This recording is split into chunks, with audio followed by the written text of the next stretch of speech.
Welcome to the Infuse Compassion podcast, hosted by me, Amy Quisenberry. And me, Mark Carpenter. We are on a mission to make this world a kinder place for us all by bringing healthier human connection to communities, families, and organizations of all types and sizes. Our goal is to create stronger relationships, more inspired teams, increased trust, and improved results. So let's get started with more ways to infuse compassion into our world.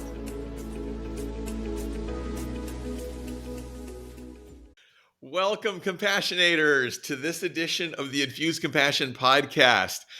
Amy and I had an amazing conversation with Jared Stewart of ScenicView Academy in our last episode. And if you haven't listened to that, you need to. You just need to hear this. ScenicView Academy works with people on the autism spectrum to help them get into the workplace. And Jared is on the spectrum himself. And so he speaks very authoritatively and very compassionately from the standpoint of those folks. He had so many pearls of wisdom that he shared with us that Amy and I are going to give our perspectives on today. And so, Amy, let me put it to you, my friend. What stood out to you from what we heard from Jared? Yeah, so I'm going to start with what I said off camera when we were saying goodbye to him. And that is, he is a warrior. He is an absolute fierce warrior in the most incredible way. And some of the things that he shared with such passion and compassion. Listen, folks, human beings, we're not that different. We're not that. If somebody's different, let's not make it wrong. And he had such beautiful the perspectives that he shared, and even helping us understand that when you are neurodivergent, there can be things that you experience that can make life very challenging for you, sometimes even painful. When he talked about just showering and the temperature difference of the water, oh my goodness. I don't know that world, but now I have a whole different frame of mind. He spoke about the assumptions, good intentioned people, the assumptions that they make, and a lot of times don't hit the mark as a result of making assumptions. But what if they instead had just asked? What if they had just asked, hey, you're new to this program. Help me understand what I can do to make this experience a positive one for you.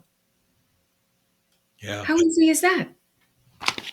You, I want to hear from you. I know. I didn't save the one because I'm gonna let you I'm going to talk about it. I saved it for you. See how nice I am? Okay, you're so compassionate.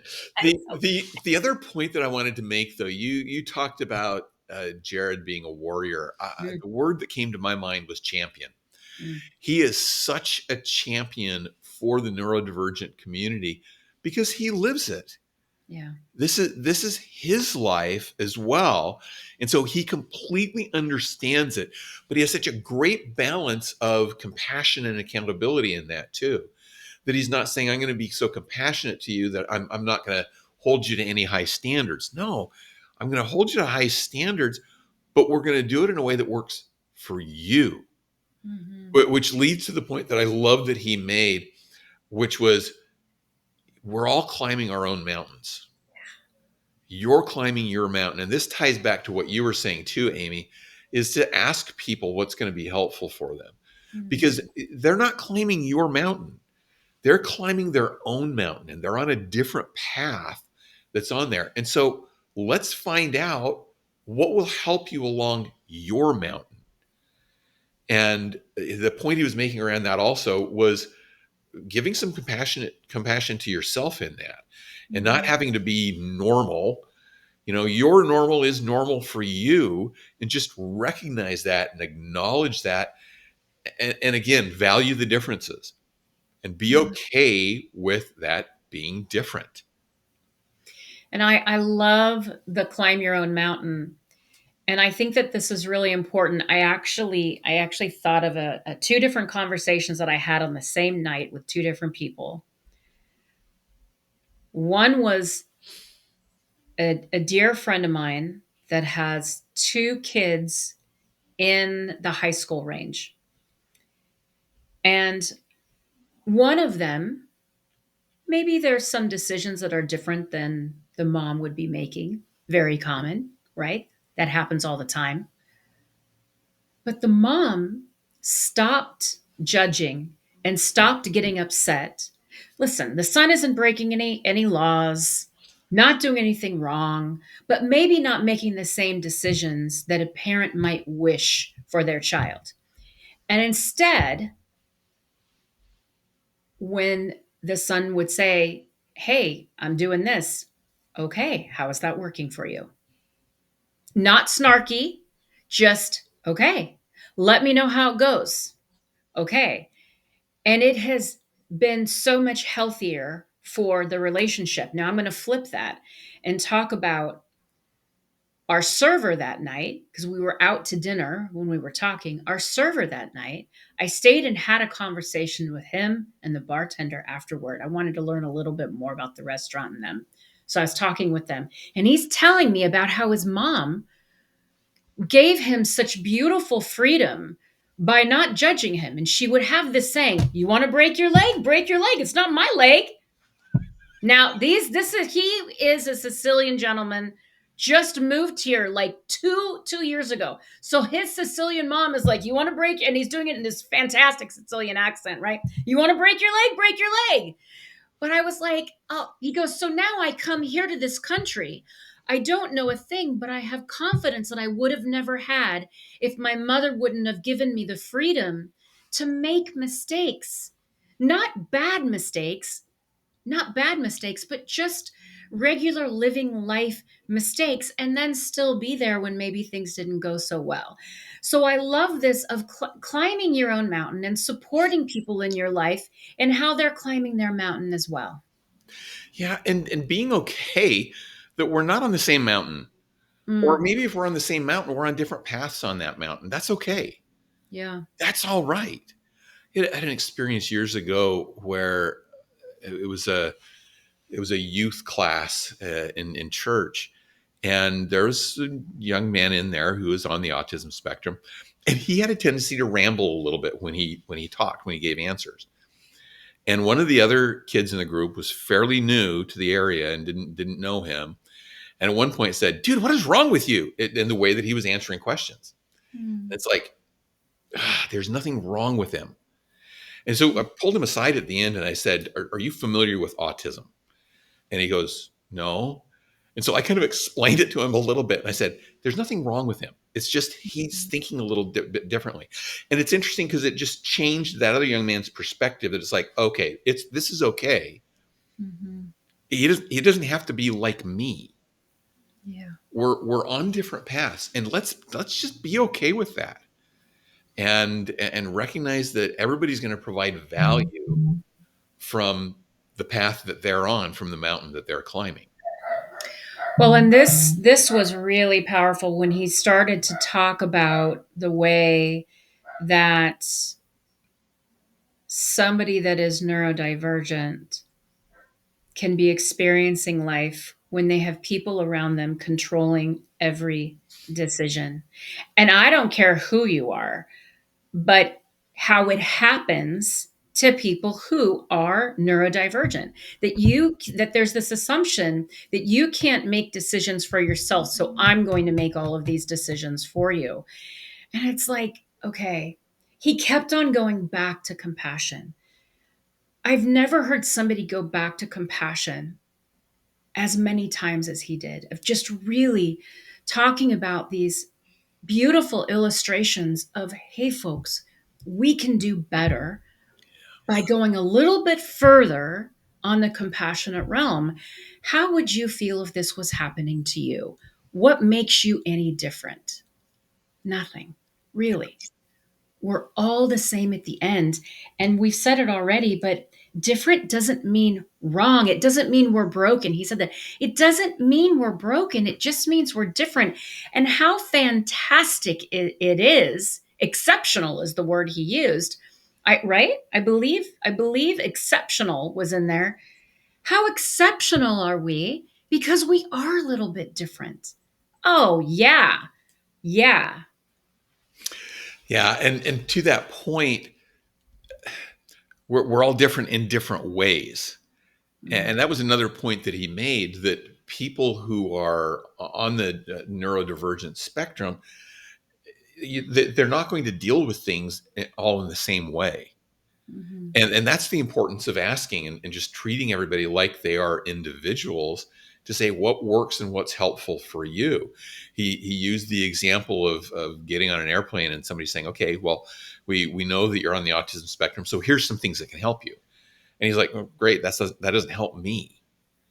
And so if we take that, that's where the compassion comes in, is to Mm-hmm. slow down enough to see somebody not as, oh, okay, I'm going to help fix your problem. Yeah. That's that one upping that he talked about. Surrendering the one up is the way that he put it. Is, I don't have to be an authority over you for that. It's, we're equal. What's going to be helpful for you? And that's the compassionate side. How can I be of service to you in the challenges that you're facing at this moment? And listen, I want to dig into this surrender one up piece a little bit more, because this, to me, this could solve, this philosophy and way of thinking could solve so many of societal's problems from and listen, again, if you haven't listened to the podcast, I'm sorry, the previous episode, please go back and listen to it, because I'm not going to re-explain it. I wouldn't do it justice the way Jared did. But what I am going to say is that too much of the time, there are people that, based on their position, think that their position, their title, their perspective of themselves, they think they have all of the answers, and that they should be the one dictating the circumstances and the situation, when in reality, I don't know anybody that has that. I don't know anybody that should have that kind of control over anybody else. Some of the best parents that I know are those that have a collective, cohesive, collaborative conversation with their kids. Let's talk. Listen, at the end of the day, I do have the final say. I'm the parent. Fine. Okay. Great. Great. Great. This is speaking from somebody who doesn't have kids, by the way. Um, but I have lots of friends who have kids, and I do have a bonus child who is now a grown adult. So he's not a child anymore. But like, when I heard him talk about the surrender one up philosophy, so many people came into my mind, and even the way I've shown up at times, of, yeah, there was such a better way to approach that. Even the outcome that could have happened if you wouldn't have had, I call it almost an elitist way of, I have all the answers and I'm going to give those to you. Well, maybe we should ask some questions. Yeah. I'm curious. Anything to add on that? Because Yeah. I jumped in. I was also thinking of the analogy that he made, where he talks to the students there at ScenicView Academy about how you're a tourist in a world that wasn't designed for you. Mm, mhm, Because the world is designed for averages, kind of the most common denominator. And yeah, and he accepts the fact that's efficient. That's just the way that it is. But I also was just thinking of that analogy when he said, be a good tourist in that world. mm, But could we also be good hosts mm, of people who are touring in that world? And when you think about this, the worst kind of tourist is the one that goes to another country and expects them to speak their own language mm. and them to change their world to match theirs. That's not why you go visit another country. That's not why you go touring. You Yeah. do touring to learn theirs. But at the same time, are there some accommodations you can make to make that easier for that person? Mhm. And that's where the compassion comes in for those of us who live in that average range. I'm not going to say normal. I love the distinction that he made between normal and average, that we're talking about averages in terms of how people are. Those of us that kind of live in that average zone, are there accommodations that we can make for people who are just outside of that to make it a little easier for them to be tourists in that world and to be Yeah. successful in their endeavors, in their ways that they want to contribute? I also love that point that he makes, that everybody really does have a desire to contribute to the world. Sometimes they just need a little more accommodation to be able to make that contribution in a way that works for them. And that's where seeing us more alike than different can help us make those simple accommodations that'll make it easier for everybody to contribute. And getting curious about that, right? One of the things that I being in the performance management realm, one of the things that I love to encourage employees to ask is, what does success look like? Okay.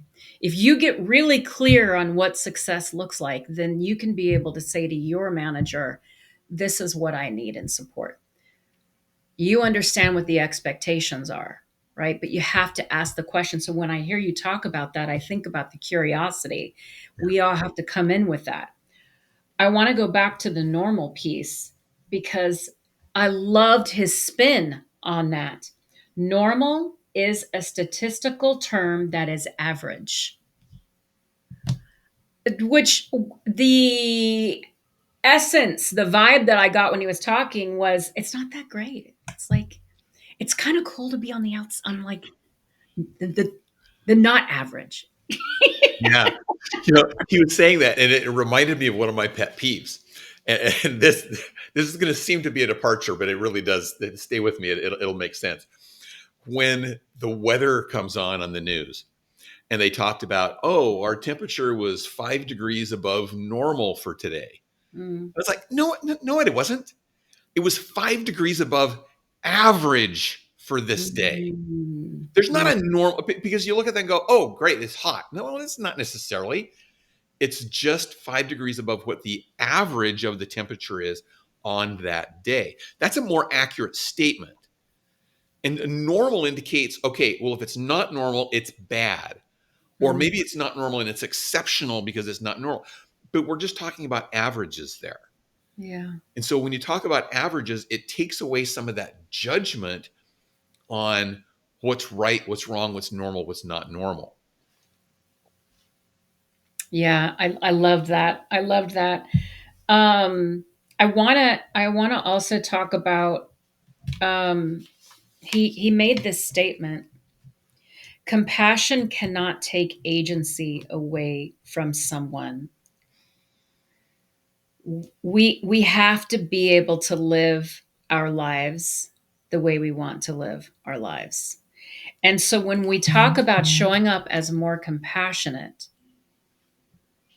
it cannot take the agency away from someone and how they choose to live their life. I think that's so powerful because at the end of the day, to for everybody to have that freedom to live their life the way they want, right? And I just think that so much of what he talked about, even though we talked about neurodivergency, it's applicable to anybody. This is all applicable to just showing up as a better human being in the world, which is,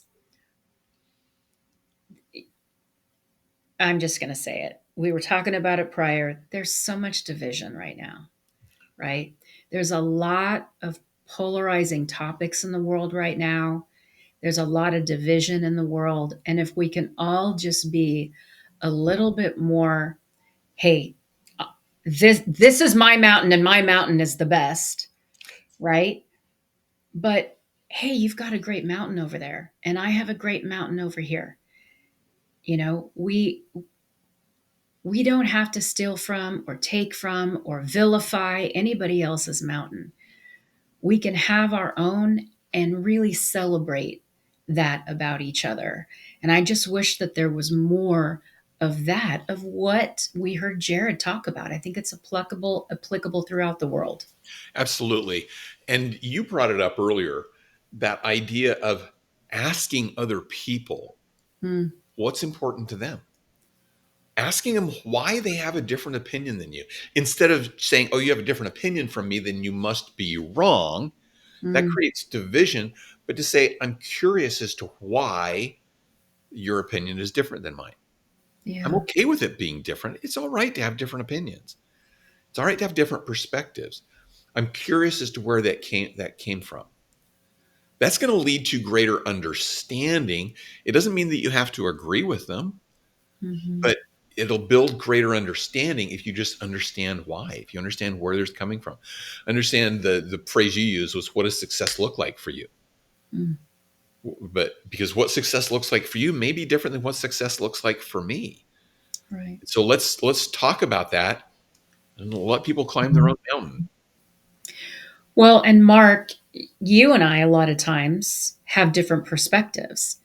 What does it do? It creates rich conversations, right? And I always end up leaving our conversations with a broader perspective, with a different way of looking at things. I love that. There was a leader that I used to work with. I was in HR, they were on the ops side, and we would disagree a lot in the way that you and I do, in a beautiful, healthy, let's get into this and talk about it way, right? And we always knew when we hadn't found the right solution because we were had different perspectives. We always at the end, we knew when the end was coming because it would be like, that's it. That's the one. That's the one. We were disagreeing because we hadn't gotten to that right decision where this project needed to be or whatever. Happened over and over and over again. But the only way that we got there were we were both willing to get in the ring, if you will, and bring our truth in a professional, respectful way and discuss until we found the right solution. Yeah, loved it. Yeah, and you used an important word there, and it's willing. Mm. It's having the willingness, and tying this back to what we talked about with Jared. Are we willing to open ourselves up to looking at some of those different perspectives, at looking at some of the challenges people that are neurodivergent have in this world that was created for the average, Mhm. and being willing to open ourselves up to that and say, all right, how can I help with that? And that's a willingness too. And my willingness to work with that person and recognize there's these minor differences between us, but how can I make just a little of adjustment so that we can both be successful in this same world? Yes. And I want to bring in a really important statistic that he shared. Um, People with autism have the lowest employment rate. We as organizations, leaders within organizations, we have an opportunity to improve this. I'm going to challenge leaders right now, get curious on how you can create a more compassionate and flexible environment for people that have brilliant people on the spectrum that have autism to come in and enhance and improve the organization that you're leading at. I'm going to put that challenge out right now. And I think that there's, and it's not just a challenge of, I'm going to do this because I'm going to be a nice person. I think there are business Mm, benefits in your organization because wow. you're missing out on some great, brilliant thinking that may be a little bit different than the average thinking, Right. that is actually going to be a strength to your organizations as you do that. And it doesn't take huge accommodations. Hmm. Sometimes it's just small accommodations that's going to make that happen.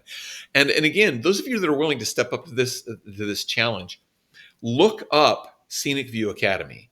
And the web address was svacademy.org. It's in our show notes. Look them up because they actually help organizations to make that transition, to help them experience what it's like to have somebody that's working with them who's neurodivergent in a very low risk way. Go back and listen to the episode, look up Scenic View Academy. They'll explain how that's done. But they do it in a very low risk way for organizations, And so that's an opportunity for you to open up to benefits to your organization, spreading compassion to the world, and actually making a positive difference. Yeah, good. That was really good. I'm glad you added that. What else? What Uh, else, Mark? the biggest thing for me is if I went on to anything else, I think I would just be repeating what Jared said in the Yeah, episode before. And I'd rather have people go back to hear it from him because I thought he delivered it so powerfully. yeah. Just the overarching theme for me are kind of the two main points that we talked about. Be curious because it's okay that we're a little different because we're mostly the same. Mm. And where everybody's climbing their own mountain, let's be okay with that and just be curious about how we can help each other on our journeys. That was a beautiful sum up. With that, hey, everybody, thanks so much for showing up again, our wonderful compassionators. We're going to be back again next week. You're not going to want to miss us. And we're always sending you love here. All right. So take care, everybody. Thanks, Bye. everybody. Thank you for joining us for this episode of the Infuse Compassion podcast. If you enjoyed the conversation, please share a review and like the podcast so other compassionators can join us. Until next time, let's all do something each day to infuse compassion into the world. For more information on our guests, see the show notes. For more information on Mark and Amy, go to infusecompassion.com.